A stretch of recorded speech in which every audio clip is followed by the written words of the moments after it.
తాకట్లో ఉన్న మీ బంగారాన్ని విడిపించి ఆ రోజు ఆన్లైన్ రేటుకి కొంటాం. Sharma gold company. అమ్మతనం కోసం ఆరాటపడింది. గర్భవతిగా ఉన్న సమయంలో పుట్టబోయే బిడ్డ కోసం ఎంతో ఆశతో ఎదురుచూసింది. 2 రోజులు ఆగితే కలల ప్రతిరూపం కంటి ముందు కనిపించేది. కాని కాబోయే అమ్మ అనే కనికారం కూడా లేకుండా కసాయి గొంతు నులిమేది. ప్రత్యక్షంగా భార్యను, పరోక్షంగా కన్నబిడ్డను చంపేశాడు. విశాఖ గర్భిణీ హత్య కేసు జరిగి రోజులు గడుస్తున్నా ఆ ఘటన ఇంకా ప్రతి ఇంటికి, ప్రతి కంటికి కన్నీరు పెట్టిస్తోంది. కడుపులోనే చనిపోయిన ఆడబిడ్డ ఆత్మక్ష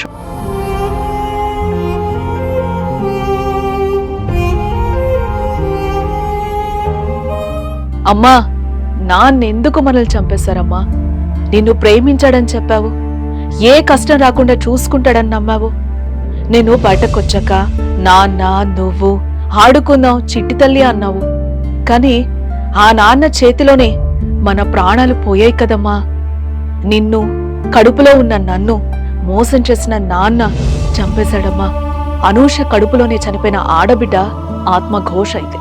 అమ్మతో పాటు తాను కూడా తండ్రి చేతిలో చనిపోయినందుకు పాపం ఆ పాప కుమిలి కుమిలి ఏడుస్తూ ఉండొచ్చు. తాను బయటకొస్తే మహాలక్ష్మిలా చూసుకుంటాడని భావించిన తండ్రే కాలయముడిగా మారిపోతాడని కలలో కూడా ఊహించుండదు. తండ్రి చేసిన పనికి లోకాన్ని చూడలేకపోయింది. ఎంతటి విషాదానికి కారణం అనూషనే. అవును, ఆమె నమ్మకమే ప్రాణం తీసింది.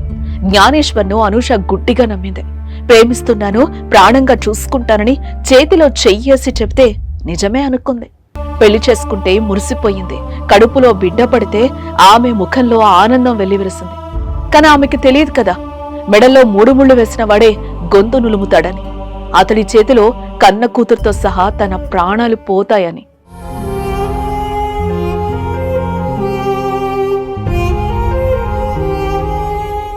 అత్తామామలను పరిచయం చెయ్యకపోయినా అనూష జ్ఞానేశ్వర్ను అడగలేదు. ఎందుకు నాకు మీ అమ్మా నాన్నను పరిచయం చేయట్లేదని పట్టుపట్టలేదు. వాడు చెప్పిన అబద్ధాలను తెలుసుకోలేకపోయింది.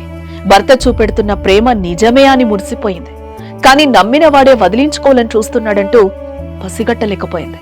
క్యాన్సర్ అని మాయ మాటలు చెప్పి విడాకులు అడిగినా, ఫలూదాలో నిద్రమాత్రలు కలిపి గతంలోనే చంపేయాలని చూసినా నా భర్త నా సర్వస్వమని నమ్మింది.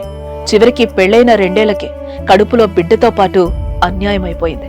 తన కుటుంబానికే కాదు, లోకానికి కన్నీరు పెట్టిస్తోంది. 8 నెలల నిండు చూలాలను భర్త జ్ఞానేశ్వర్ గొంతు నిలిమి చంపేయడం చూసి అంత నివ్వెరపోతున్నారు. ఆ విషయం విన్నా తెలిసిన వారి కళ్ళు చెమర్చుతున్నాయి. అయ్యో అనూష అంటూ జాలి పడుతున్నారు.